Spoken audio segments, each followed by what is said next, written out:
कुछ लड़कियां बोलती हैं मेरा वाला अलग है, मैं भी यही बोल रही हूँ, मेरा वाला तो कुछ ज़्यादा ही अलग है। राधे राधे। कैसे हैं आप सब? मैं अच्छी हूँ, आशा करती हूँ आप भी अच्छे होंगे, अपनी अपनी फैमिली के साथ खुश होंगे, बुरे लोग और बुरा समय आपसे बहुत दूर रहे। मैं शानू गौड़। मेरे वीडियोस मेरी रियल लाइफ पे होते हैं, मेरी आप बीती हैं। मेरे पति फौजी रविशंकर हैं, मतलब जो इंडियन आर्मी में है, फौजी हैं, रवि। बहुत से लोगों का ये बोलना है कि आप सुहागन की तरीके नहीं रहती हैं। नहीं रहती हूँ, और इस चीज़ का मुझे कोई भी दुख नहीं है। उसका भी रीज़न है, क्योंकि मेरी शादी 2006 में हिंदू रीति रिवाज के तहत हुई थी, पूरे विधि विधान से। मेरे पति ने शादी तो मुझसे कर ली, पर अफेयर वो शुरू से ही कहीं और चलाते थे। कभी स्कूल की गर्लफ्रेंड, कभी भाभी, कभी रिश्तेदार में बहू, कभी कहीं कभी कहीं, और भी बहुत सी। मैं माफ़ करती चली गई। लोगों ने मुझसे ये बोला कि एक बच्चा हो जाएगा तो सब ठीक हो जाएगा। मैंने कहा ठीक है, शादी गुड्डे गुड़ियों का खेल नहीं होती, अगर किया है तो निभाना भी पड़ता है। पर ये कहाँ का नियम है कि सिर्फ औरत ही निभाए और आदमी 10 जगह मुंह मारता रहे। मैं सारे लोगों को ब्लेम नहीं कर रही, क्योंकि कभी ये होता है कि परिस्थितियाँ गलत होती हैं, किसी की कहानी में आदमी गलत होता है, किसी की कहानी में औरत गलत होती है। तो मैं सबको ब्लेम नहीं कर रही, सबको उसमें नहीं बोल रही हूँ, बट मैं अपनी स्टोरी के लिए ही बोल रही हूँ। मैंने शुरू से बहुत माफ़ किया। 2006 में मेरी शादी हुई थी, 2006 से लेकर 2023 तक, करवा चौथ तक, 2023 करवा चौथ तक मैंने जितना भी एक वाइफ की रिस्पॉन्सिबिलिटी होती है, जितनी भी, वो सारी निभाने की कोशिश की।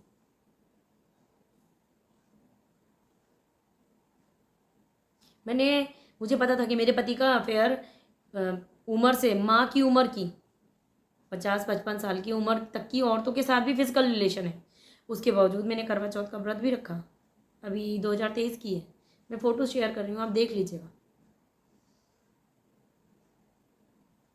ये करवा चौथ की है।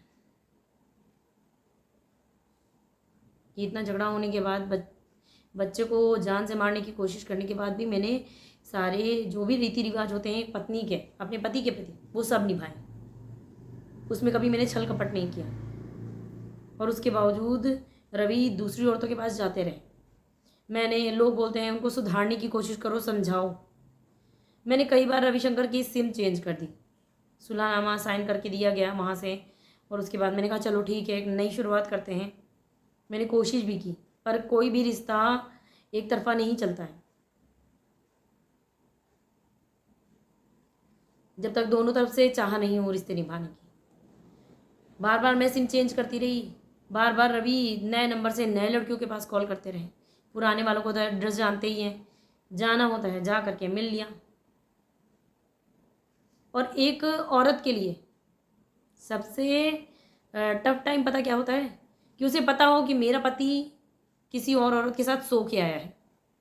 सबसे बुरा टाइम ये होता है उसके लिए। वो मेंटली और मतलब दिलो दिमाग से ना वो टूट जाती है, उसकी हिम्मत एकदम टूट जाती है, जीने की इच्छा भी नहीं होती है। शायद मैं भी मर चुकी होती अगर मेरे पास बच्चा नहीं होता मेरा तो।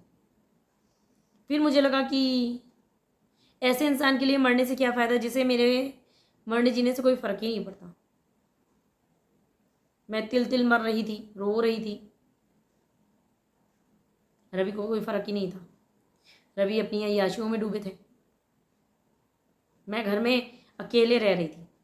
रवि छुट्टी भी आते थे तो कोई मतलब नहीं था, एक घर में भी रह करके हम एक साथ नहीं थे। और ये चीज़ कई सालों से हो रही थी, पर कहीं ना कहीं दिल में ये उम्मीद थी ना कि आज नहीं कल चीज़ें बदल जाएंगी। शायद इसीलिए मैं निभाती चली गई। नहीं तो पहले 2 बार तो रवि ने निकाला तो थोड़े टाइम के लिए था, 3 मंथ 6 मंथ के लिए था।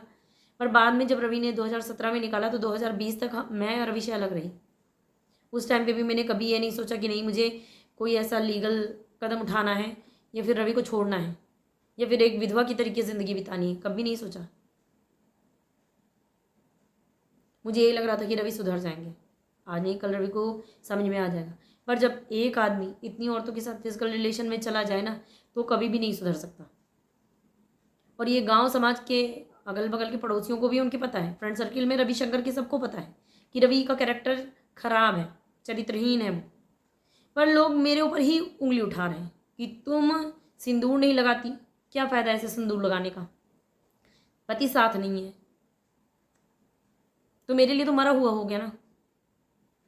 मैं जब अकेले ज़िंदगी बिता रही हूँ तो किस लिए मैं सिंदूर लगाऊंगी।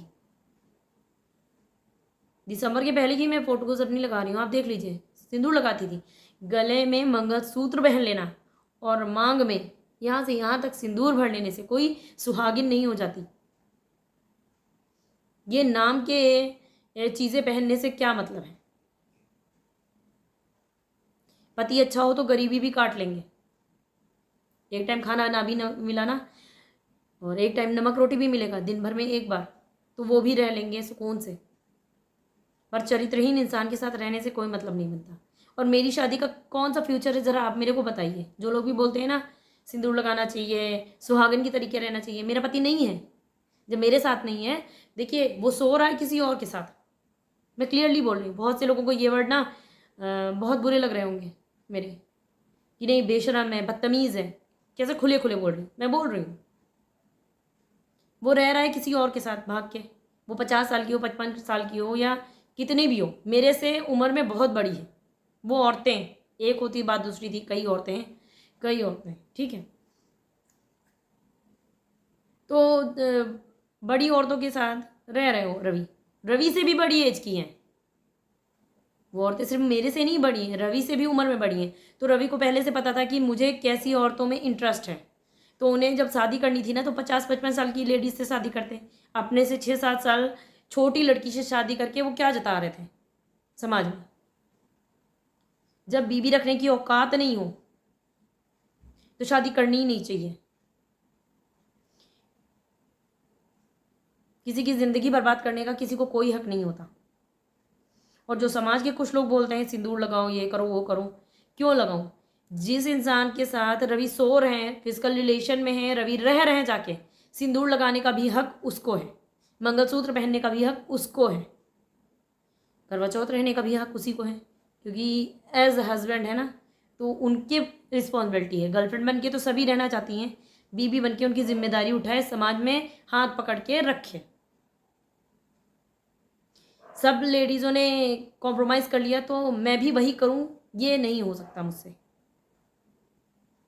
बदलाव कहीं ना कहीं से तो आना ही होता है, यहीं से सही।